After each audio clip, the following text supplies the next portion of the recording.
பாஜகவுடன் கூட்டணி வைத்தது வருத்தமாக இருந்தாலும் இயக்கத்தை காப்பாற்ற வேண்டிய கடமை உள்ளதாக முன்னாள் எம்எல்ஏ குணசேகரன் பேசியது திருப்பூர் மாநகர் மாவட்ட அதிமுக ஆலோசனை கூட்டத்தில் சலசலப்பை ஏற்படுத்தியது.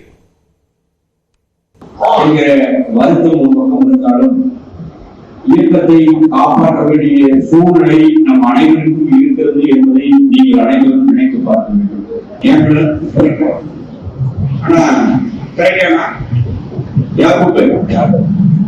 சாரி போன்ற சகோதரர் அனைவரும் செய்ய எல்லாருக்கும் மெசேஜ் பரவாயில்ல பேசுவோம். பாராளுமன்ற தேர்தலையும் நாம அப்பவும் நான் என்னுடைய கருத்தை பதிய வச்சேன். இங்க பாரதிய ஜனதா கட்சி ரெட்டை தான் நிக்குது.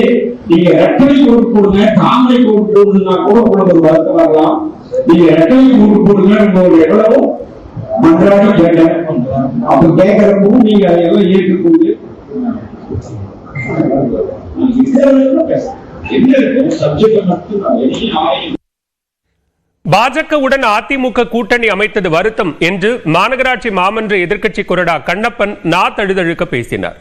திருப்பூர் மாநகர் மாவட்ட அதிமுக ஆலோசனை கூட்டத்தில் பேசிய அவர் இஸ்லாமியர்களுக்கு அதிமுக துணை நிற்கும் என்றும் கூறினார்.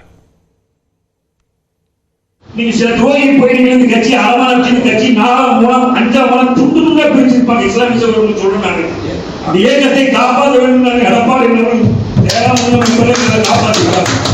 எந்த சூழ்நிலை நமக்கு இந்த கட்சிக்கு எடுக்க வேண்டிய சூழ்நிலை நமக்கு நிர்பந்தம். எந்த சூழலும் இஸ்லாமிய சகோதரர்கள் எந்த சூழலும் நான் விட்டுத்தர மாட்டேன். இங்க இருக்கக்கூடிய மாமூமா சாதனை மீதாக இருக்கும்.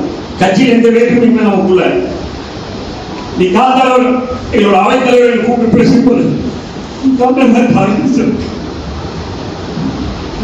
மறுபடி அவர் முடியாத சூழ்நிலை பேசிக்கொண்டு நான் எந்த கூட்டணி இருந்தாலும் இயக்கத்துக்கு சில போய்க்கணும்பா என் உயிர் உள்ள வரைக்கும் என்ன சொல்ல நமக்கு தேவை இயக்கம் இருந்தால்தான் நம்மளோட நோக்கம் அந்த நிலப்பாடு என்பதும் சார் வேண்டும். என் உயிர் இஸ்லாமிய சிலர் ஓட்டையும் விட்டு கொடுக்கலாம எந்த சொல்ல நம்பி கொடுங்க. பாஜகவுடன் கூட்டணி அமைத்ததில் தங்கள் கட்சியில் யாருக்கும் எந்த வருத்தமும் இல்லை என முன்னாள் துணை சபாநாயகர் பொள்ளாச்சி ஜெயராமன் தெரிவித்துள்ளார். பாஜகவுடன் கூட்டணி அமைத்தது குறித்து அதிமுக நிர்வாகிகள் குணசேகரன் மற்றும் கண்ணப்பன் வருத்தம் தெரிவித்த நிலையில் அதே மேடையில் பொள்ளாச்சி ஜெயராமன் இந்த விளக்கத்தை அளித்தார். எடப்பாடியார் எந்த கட்சியோடு கூட்டணி அமைத்தாலும் நாங்கள் மனப்பூர்வமாக ஏற்றுக்கொள்வோம். அவர் காட்டுகிற திசையை நாங்கள் செல்வோம். எந்த வருத்தமும் இல்லை. கொள்கை வேறு, கூட்டணி வேறு. பல முறை சொல்லிட்டாரு. அப்படியெல்லாம் சொல்ல, அதாவது கடந்த கால அனுபவங்களை அவங்க பகிர்ந்து கொண்டாங்களே தவிர இப்போ ஒண்ணும் இல்லை. சேலத்தில் அதிமுக பொதுச் செயலாளர் எடப்பாடி பழனிசாமியை சந்தித்து முன்னாள் அமைச்சர் சி விஜயபாஸ்கர் பேசினார். சேலம் நெடுஞ்சாலை நகரில் உள்ள வீட்டுக்கு நம்பர் பலகை இல்லாத காரில் வந்த சி விஜயபாஸ்கர் எடப்பாடி பழனிசாமியிடம் சுமார் 1 மணி நேரம் பேசிவிட்டு புறப்பட்டு சென்றார். அப்போது புத்தாண்டையொட்டி வழக்கமான சந்திப்பு என விளக்கம் அளித்தார். உங்களுக்கு நியூஸ் 18 நேயர்கள் அத்தனை பேருக்கும் இனிய தமிழ் புத்தாண்டு நல்வாழ்த்துக்களை இதயபூர்வமாக தெரிவிச்சுக்கிறோம். நன்றி, வணக்கம், வாழ்த்துக்கள். கூட்டணி முடிவானதுக்கு அப்புறம் சந்திச்சிருக்கீங்க. தமிழ் புத்தாண்டுக்கு வாழ்த்துக்கள் பெறுவதற்காக வந்து. தொடர்ந்து எக்ஸ்பிரஸ் 18 செய்தி தொகுப்புகளை பார்க்கலாம்.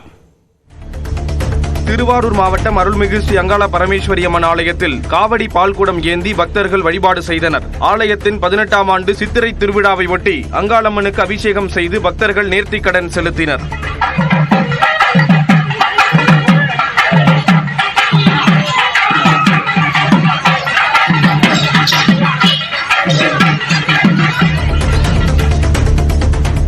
திருச்சி தஞ்சை தேசிய நெடுஞ்சாலையில் கஞ்சா கடத்தி வந்த 2 பேரை காவல்துறையினர் கைது செய்தனர். கஞ்சா கடத்தப்படுவதாக வந்த தகவலின் அடிப்படையில் போலீசார் வாகன தணிக்கையில் ஈடுபட்ட போது இருசக்கர வாகனத்தில் வந்த 2 பேர் போலீசாரை கண்டதும் தப்பி ஓட முயன்றனர். அவர்களை விரட்டி பிடித்து விசாரித்ததில் இருவரும் திருச்சியை சேர்ந்தவர்கள் என்பதும் 4 கிலோ 200 கிராம் கஞ்சாவை விற்பனை செய்யவிருந்ததும் தெரிய வந்தது.